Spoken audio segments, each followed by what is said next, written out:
2009 një herë në 2 vite, megjithse unë në vitin tani ti mbërë ti numroj mua. Në 2009, në 2011 jam zgjedhur anëtare e Këshillit Bashkiak Tiranës, kryesoja listën dhe pastaj u bëra zëvendëskryetare në 2013 në parlament. 2015 kam punuar për Halim Kosovën, kryetar bashkie. 2017 që u zgjodha po vet. 2019 që hiku gjithë partia dhe nuk ishte garë. 2021 që u zgjodha po vet, 2023 mora pjesë për të mbështet Belit Vëlliçin dhe në 2025 tani. Bie 8.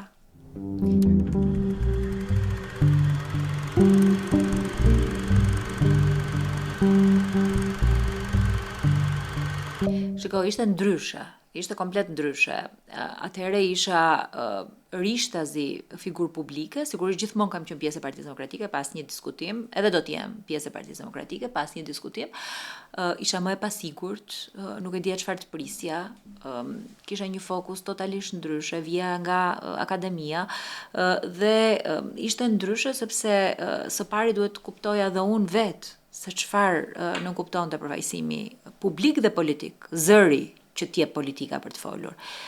Ndërkohë që tashmë mund t'jem më e sigurt, mund ta di se çfarë pres, po sot gara e sotme është nga më të çuditshme dhe fjala e çuditshme është diplomatike, dhe po e përdor fjalë diplomatike nga të gjitha garat që un kam pasur deri më sot, sepse përveç zonës gjeografike, sigurisht që duhet bërë një fushatë elektorale në gjithë qarkun e Tiranës.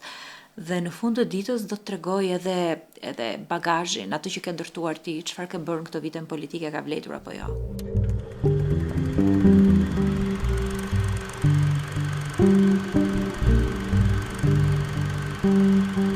Kur fokusohesh dhe fiksohesh në një zonë caktuar gjeografike, siç është tradicionalisht një garë elektorale, qoftë edhe në 2, qoftë edhe në 3, ti ke një objektiv caktuar ke këtë territorin. Sot territori është 4 bashki, 5 bashki. Dhe kjo e heq nga pikpamja gjeografike dhe ty të zgjeron në një territor që është 1/3 e Shqipërisë, edhe më shumë, ndërkohë që në popullsi akoma dhe më shumë. Unë kudo ku kam shkuar, ne kemi ngritur një ekip dhe këtu i referohem të shkuarës. Kemi ngritur një ekip dhe jemi përpjekur që vetë kemi një kontakt me votuesin. Edhe në 2021 nuk kemi përtuar, kemi shkuar der më der.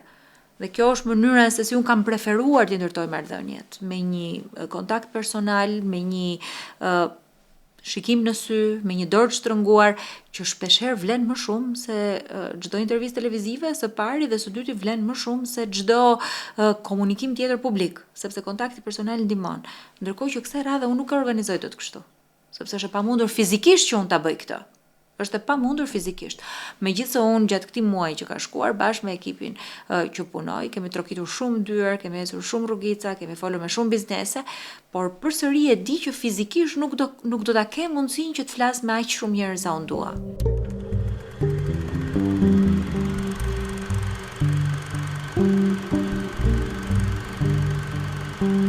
Ka qenë një opozitë e gjatë, nuk ka qenë një opozitë e shkurtër, ka qenë një opozitë edhe vështirë, jo e lehtë.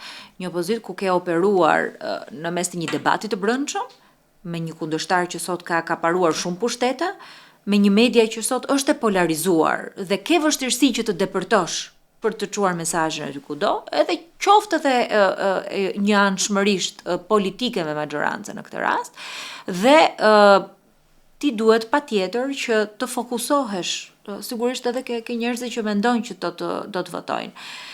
Përgjithsisht kam preferuar që ti drejtohem atyre njerëzve për cilët jam përpjekur të jem zëri i tyre në politikë.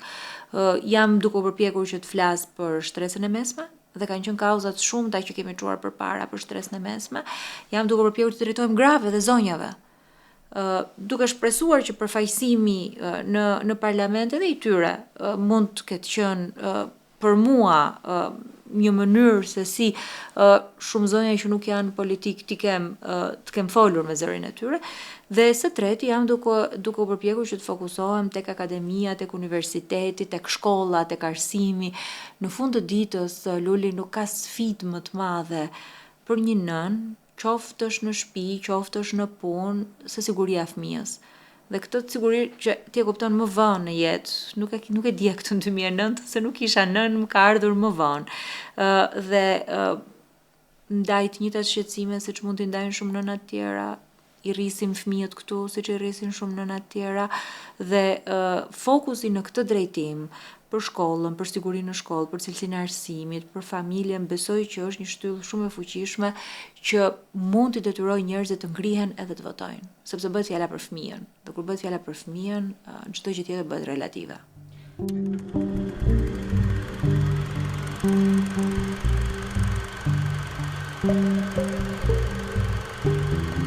Shiko, nuk preferoj të quaj elektorat, domethënë se më duket një fjalë pak e ftohtë. Elektorat janë në fund të ditës histori njerëzore, histori të përditshmërisë që pavarësisht janë një vot ose jo, janë histori të jetës së tyre.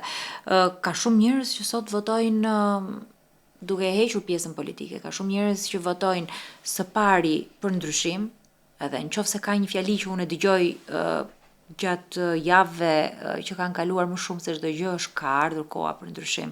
Dhe unë i them, shiko, kjo gjë nuk është me radhë. Sa e kishte radhën Partia Demokratike në 2021, nuk kishte asnjëherë tjetër. Po ka ardhur momenti që ne të ngrihemi në këmbë edhe për këto gjëra, edhe për sigurinë e shkollës, të fëmijës, të drogës në shkollë, për cilësinë e jetës, se kur vjen puna në fund të ditës, ka një pasiguri të përgjithshme. Dhe këtë pasiguri të përgjithshme duhet ta adresojë politika. Politika në fund ditës për këtë është. Ka shumë njerëz që thonë do votojnë për ndryshimin dhe ka shumë njerëz që thonë do votojnë për ato njerëz që nesër në parlament flasin, që na mbrojnë interesat, që i kemi dëgjuar që kanë bërë betejë dhe që e dim që do bëjnë betejë.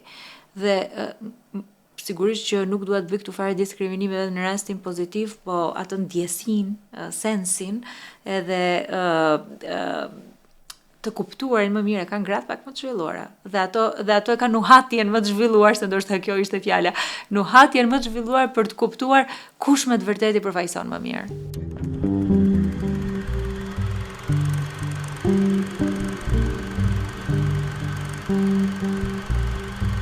Një histori e shkuar që të them të drejtën, nëse do kisha fol para 2 vitesh nuk do e kisha besuar që do kishim arrit këtu. Unë jam Partinë Demokratike, thash pak përpara, do t'jem gjatë gjithë jetës time, nuk ka asnjë zgjedhje tjetër. Brenda kësaj ombrellës të Partisë Demokratike ne kemi treguar që i kemi ato blut, ca më të fortë, ca më të hapur, i kemi edhe diversitetin, i kemi edhe zërin ndryshe. Dhe kjo situata përveç se na rriti edhe politikisht, po edhe na forcoi për këtë betejën që ka ardhur. Partia Demokratike ka kaluar gjatë 34 viteve të shkuara shumë momente të vështira. Dhe shumë parti të tjera në ish bllokun komunist ndoshta mund të jenë shuar, po Partia Demokratike nuk u shua. Është këtu e fortë në këmbë. Dhe kjo sfidë e radhës do të tregoj, është testi i radhës për të treguar me të vërtet që betejë 3 viteve të fundit na forcoi apo jo. E kam dëgjuar nga njerëz dhe nga qytetarë që ngren shpesh herë shqetësimin për debatin e brendshëm që ka qenë Partinë Demokratike. Po të siguroj që nuk ka asnjë demokrat që nuk mobilizohet kur bëhet fjala për kundërshtarin. Gjatë këtyre 3 viteve unë kam thënë mendimin tim Partinë Demokratike, edhe ndryshe, edhe kritik. Dikujt mund mos t'i ketë pëlqyer, dikujt i ka pëlqyer. Mund të kem bërë të gabimet e mia, se njerëz jemi në fund ditës. Edhe kemi ndryshuar mendim. Nuk ka asgjë të keq që ndryshosh mendim. E rëndësishme është që çdo gjë që kushdo që e ka bërë ta ketë bërë për parime.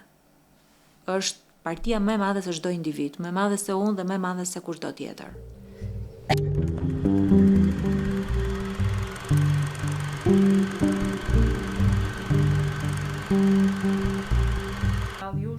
Olta Xhaçka është përballë meje.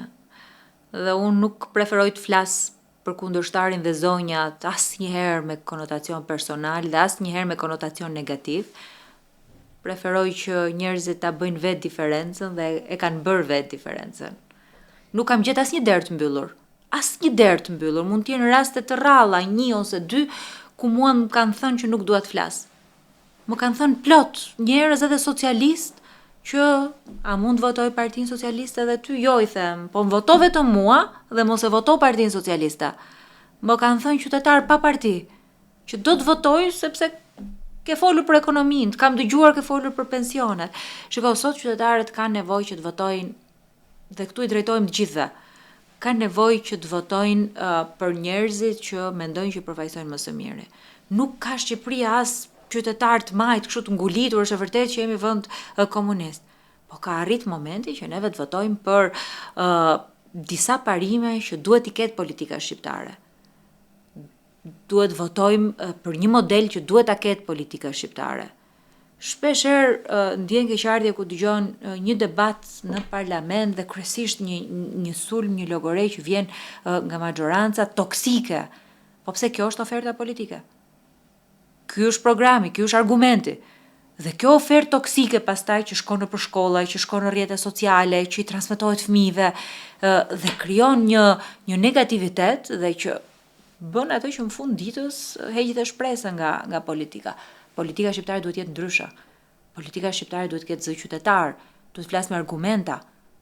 Nuk e di ti si gazetare ndjen keqardhje që në hapjet fushatës elektorale oferta ishte kërcim, ishte çingie, ishte tallava. Nuk e di ndjen keqardhje një qytetar që shkon dhe shikon që pret të hapet fushata elektorale dëgjoj program edhe shef kërcim. Ore dim gjithë kërcejmë, njerëz jemi në fund ditës. Po qa ofertë i japim njerëzve? Qa alternative i japim qytetarëve? Seriozitet apo tallja? Këtu besoj që duhet bërë diferenca.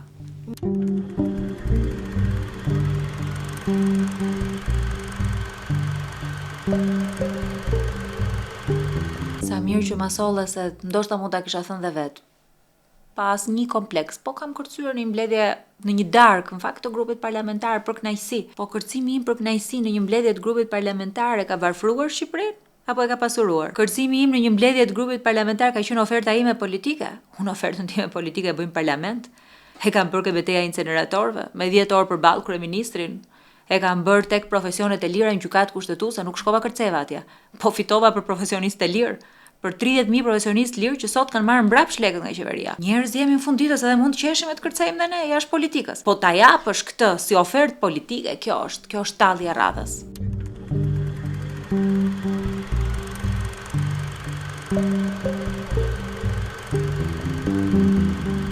Gjërat që i bëjmë në politikë nuk i bëjmë që nesër të na votojnë. Sigurisht është më mirë që kur i bëjmë edhe na mbështesin, që japim një shembull. Por politikën unë dhe shumë të tjerë besoj që e shohim edhe si një mënyrë për të mirën publike, si një shërbim publik. Kur kjo rezulton me një kauzë të fituar, është akoma dhe më mirë. Betejë për profesionistë të lirë tregoi që kur politika bëhet bashk me institucionet jashtë politikës, ti mund të fitosh çdo lloj betejë. Nuk ishte vetëm me imja, ishte atyre profesionistëve. Ndoshta unë përdora hapësirën publike, i vendosa fytyrën publike, po aty fituan vetë profesionistët. Nuk ka pas çështje që ka mobilizuar më shumë njerëz se sa ajo çështje. Për disa arsye, këto janë shtresa mesme, potenciali për t'u largu. Këto janë shtresa mesme që bëjnë mendimin, janë shtresa mesme që formojnë njerëzit, që janë kontakt me biznesin. Janë njerëz që po e humbën shpresën këto. Atëherë çfarë mund të bëj dikush që është i papunë, që është me pagë minimale, që nuk ka asnjë mundësi? Dhe në këtë rast, dhënia e një sinjali shprese për këtë shtres është një sinjal shprese për gjithë shoqërinë. Ndihmon për të krijuar një model politik, ndihmon për njerëzit që të kuptojnë që nesër do të bësh po të njëjtën gjë, po do ta bësh edhe më fort, ndoshta se ndjen një detyrim tjetër. Ndihmon edhe për një profil sigurisht jo vetëm politik, po edhe për një profil njerëzor. Shumë njerëz kur i takon drejt për drejt thon, po ti që nga shumë e vogël si e mund Edi Ramën? Njerëzit kanë nevojë që të kuptojnë që kauzave i shkohet deri në fund, që merren me seriozitet, që nuk bëhet për politik, po bëhet për njerëzit, bëhet për të vërtetën.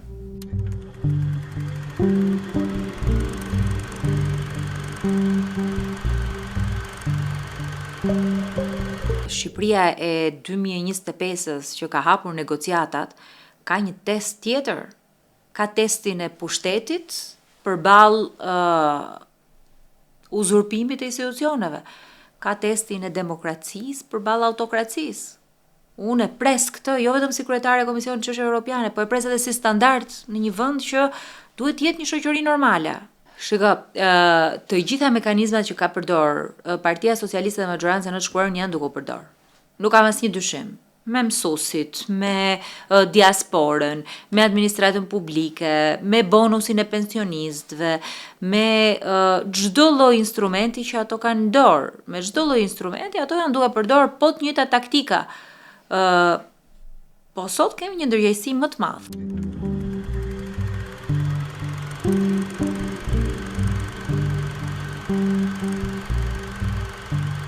Kam pas një takim shumë të mirë, me thënë drejtën, para pak ditësh me komunitetin Tiranës në këtë rast, të cilët diskutuan për shumë gjëra, për zhvillimin e qytetit, për pronën, për zhvillimin urban, për papunësinë, për trashëgiminë kulturore, dhe kisha shumë vështirë të flisja politikisht.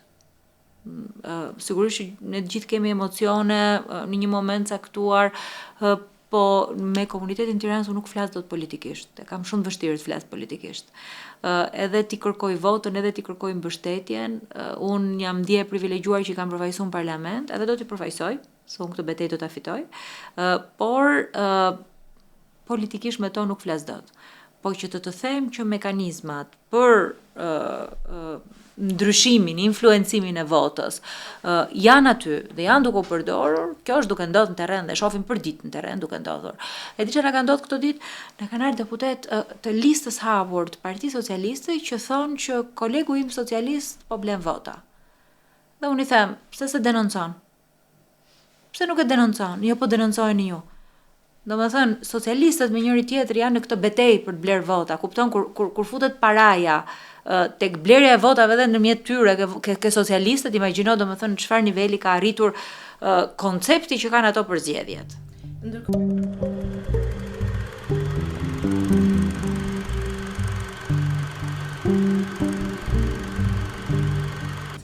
Unë kam bërë në vetë të parë disa denoncime për asfaltin elektoral, për blerjen e votave, për denoncim personave të administratës publike, dhe jam duke pritur rezultatet. Në fakt në zonën time nuk kam parë deri më sot. Edhe çka kemi nevojë në sot, ne kemi nevojë që t'i kthejmë besimin shqiptarëve që vota vlen.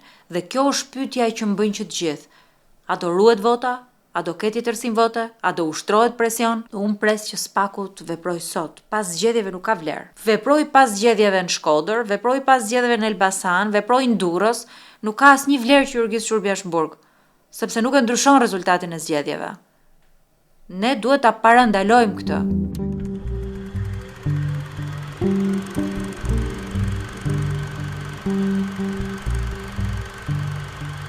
Nuk është garë normale. Është një betejë edhe mes miq. Në këtë rast, kështu kemi punuar gjithmonë, në fakt, prioritare sigurisht që është partia. Po kur kërkon dhe votën personale, ti krijon edhe një lidhje të veçantë me votuesin. Dhe unë këtë jam duke u përpjekur që të bëj, të krijoj lidhjen e veçantë me çdo që do të më jap privilegjin që t'i përfaqësoj nesër në parlament. Ndoshta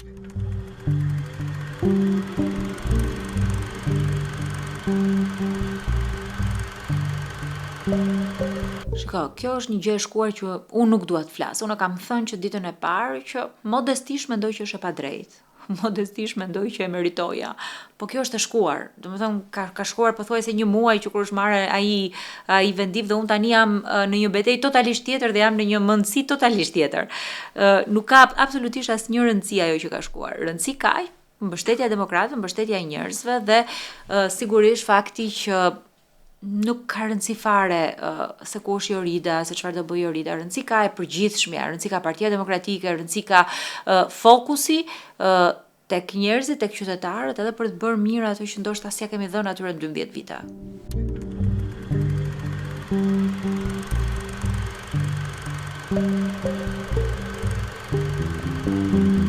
Në elektorat i kam ndeshur pak, i kam ndjekur nga rrjetet sociale, tek njerëzit nuk është se i ndjej më shumë kështu në nivel telefonatash, Facebooku, po politika nuk është as Facebook as telefonata.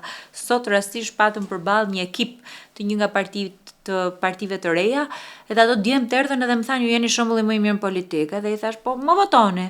Jo pam zyrën tuaj në baldushk. Më votoni, thoja, ato vazhdonin me diskutimet e tyre. Po pse jeni te kjo forcë politike, i thoja, se na ka thritur një pedagogu jon. Dhe këtu ngrita pyetjen vetes se pse angazhohen njerëzit në politik. Njerëzit angazhohen në politik për të pasur dikë që i përfaqëson. A kanë mundësi reale këto forca politike që të kenë dikë që nesër do i përfaqësoj? A kanë mundësi që idetë, vizionin t'i çojnë nesër në parlament? Kjo nuk është një luftë egosh. Kjo nuk është një luftë që të zgjidhet dikush kryetar partie, se i kaloi Partia Demokratike këto betejat me kryetar partie. Sot është një luftë për njerëzit, nuk duhet të jetë një luftë për individët. Dhe ky është edhe fokusi që besoj që duhet kenë edhe votuesit në fushat. Sistemi elektoral është i tillë që kushdo që mendon që të hapi votin një partie të vogël që është në opozit e heq atë nga oferta kryesore opozitare. Kushdo që mendon që hap një partie të vogël që është në opozit, ja çon atë dhe nuk kthehet në mandat deputeti, ja çon atë majorancës. Këtë llogari duhet bëjnë njerëzit.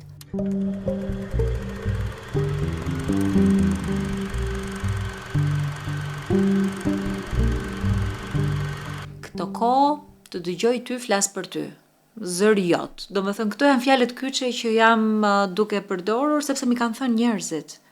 Nuk kanë dalë nga mua, kanë dalë komplet natyrale. A do bësh zëri im? A do flasësh për mua? A do më mbrosh mua? A do jesh aty kur unë nuk jam dot? Besoj që këtë kërkojnë njerëzit nga politika.